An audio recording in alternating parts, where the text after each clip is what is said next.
Halo semua, semoga dalam keadaan sehat walafiat. Jadi dalam video kali ini, saya akan menjelaskan mengenai bagaimana proses perkembangan pembuatan vaksin COVID-19 sampai saat ini. Sebelum saya menjelaskan lebih lanjut, terlebih dahulu saya akan memperkenalkan diri saya.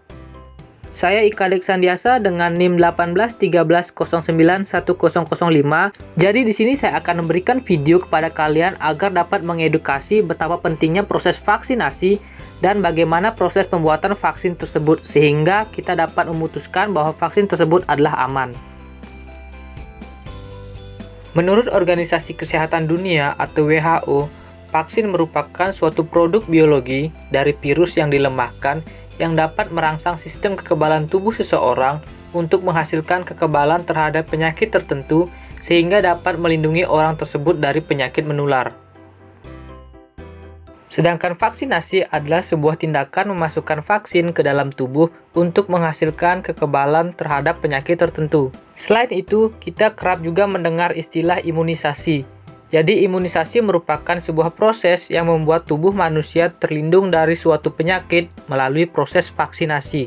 Sedangkan imunitas adalah kemampuan kekebalan tubuh dalam melawan suatu penyakit, di mana dengan adanya imunisasi maka akan terbentuk imunitas. Proses pembuatan vaksin COVID-19. Proses uji klinis. Jadi dalam proses uji klinis ini ada beberapa uji. Yang pertama itu adalah uji eksplorasi. Nah, dalam tahapan ini, penelitian awal dilakukan di laboratorium untuk mencari antigen, baik itu virus maupun partikel virus yang bisa digunakan untuk mencegah suatu penyakit. Kemudian, tahap kedua yaitu adalah studi praklinis, di mana kandidat vaksin COVID-19 ini akan diuji ke hewan percobaan di laboratorium untuk mengetahui efektivitas dan keamanannya. Tahapan proses uji klinis. Jadi pada proses uji klinis ini, dibagi menjadi 3 fase.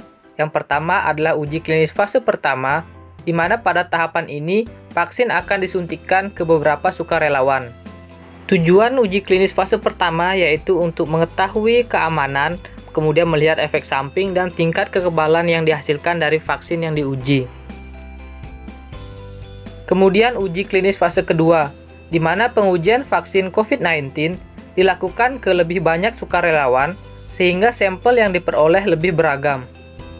Tujuan uji klinis fase kedua yaitu untuk menguji tingkat keamanan, hasil yang diinginkan, efek samping, dosis, serta jadwal pemberian vaksin. Selanjutnya, tahap uji klinis fase ketiga, di mana pada fase ini vaksin diujikan pada ribuan orang, yaitu dengan rentangan 2.500 sampai 10.000 orang pada daerah dengan tingkat infeksi tertinggi. Nah, tujuan dari fase ketiga ini yaitu untuk menguji tingkat keamanan dan keefektivitas dari vaksin tersebut. Selanjutnya adalah tahap persetujuan, di mana pada tahapan ini pihak berwenang akan mengecek data hasil uji dan pengajuan lisensi pada vaksin yang telah diuji tersebut. Selanjutnya adalah tahapan produksi vaksin. Jadi di sini ada 10 tahapan dalam produksi vaksin. Yang pertama itu adalah pengecekan bahan mentah untuk memastikan kualitas vaksin. Tahap kedua yaitu adalah pengambilan bibit vaksin yang terbaik agar jumlahnya memenuhi kebutuhan vaksin. Tahap ketiga adalah inokulasi dan kultifikasi, kemudian penanaman virus pada suhu yang sudah dimurnikan. Pada tahap keempat yaitu adalah proses memanen virus. Pada tahap kelima yaitu adalah inaktivasi, yaitu melakukan pelemahan atau inaktivasi virus. Pada tahap ke-6 dilakukan proses pemurnian virus yang sudah tumbuh, kemudian proses ini untuk menghilangkan zat-zat yang tidak relevan dengan produk vaksin. Selanjutnya adalah tahap ke-7 yaitu memformulasi bulk vaksin yang telah dimurnikan dengan zat-zat tambahan. Nah, pada tahapan ini adjuvan ditambahkan ke vaksin untuk meningkatkan respon kekebalan tubuh terhadap antigen.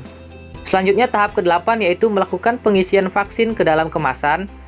Selanjutnya pada tahap ke-9 dilakukan pengemasan produk termasuk memberikan label. Dan pada tahapan terakhir yaitu vaksin siap untuk dikirimkan. Selanjutnya dilakukan proses uji klinis tahap keempat yaitu setelah pengawasan dan pemasaran, di mana pada tahap ini dilakukan setelah vaksin dinyatakan aman dan efektif untuk digunakan dengan tujuan untuk mengontrol kualitas vaksin tersebut. Secara garis besar, jenis vaksin dibuat dengan menggunakan 3 cara. Yang pertama yaitu dari virus hidup yang telah dilemahkan. Jadi vaksin dibuat dari patogen yang telah dilemahkan tetapi tidak dibunuh. Virus tidak akan menyebabkan penyakit tetapi dapat merangsang tubuh untuk bereaksi terhadap sistem imun. Yang kedua yaitu dari virus mati. Nah, vaksin dibuat dari patogen yang telah dinonaktifkan, baik itu dengan cara dipanaskan, iradiasi, maupun dengan menggunakan bahan atau reaksi kimia. Yang ketiga yaitu dari potongan badan virus. Pada cara ini hanya menggunakan bagian tertentu dari virus yang dapat merangsang antibodi. Virus dipecah menjadi beberapa bagian menggunakan pelarut misalnya seperti ether. Nah, proses pembuatan vaksin ini dapat menggunakan teknik genetika rekombinan.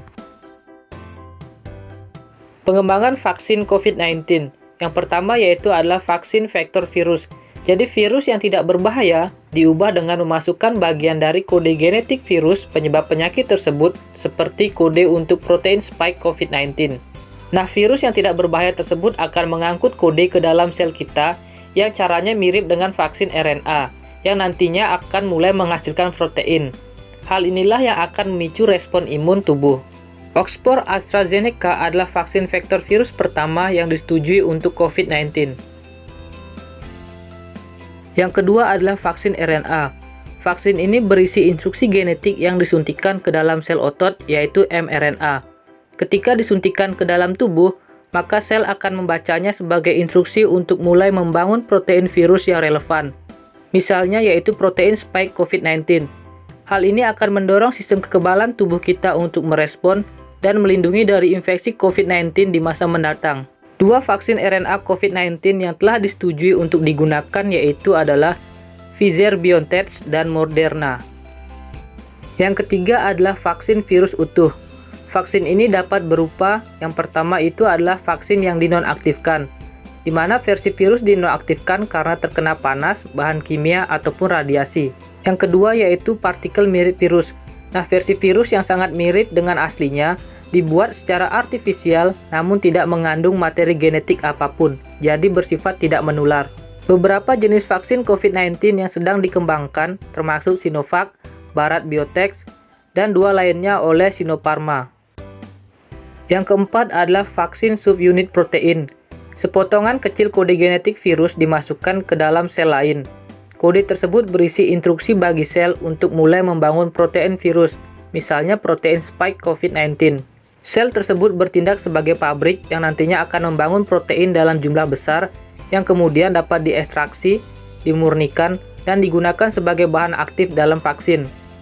Beberapa vaksin COVID-19 yang menggunakan pendekatan ini termasuk Novavax dan Chinese Academy of Science. Adapun efek samping dari vaksin COVID-19, yang pertama yaitu menimbulkan demam dan pusing, kemudian terasa seolah mengalami flu. Yang ketiga dapat menimbulkan rasa sakit dan bengkak pada tangan yang disuntik, dan yang keempat dapat menimbulkan rasa lelah dan nyeri sendi atau otot. Demikian video dari saya terkait proses pembuatan vaksin COVID-19. Semoga dapat bermanfaat bagi kita semuanya.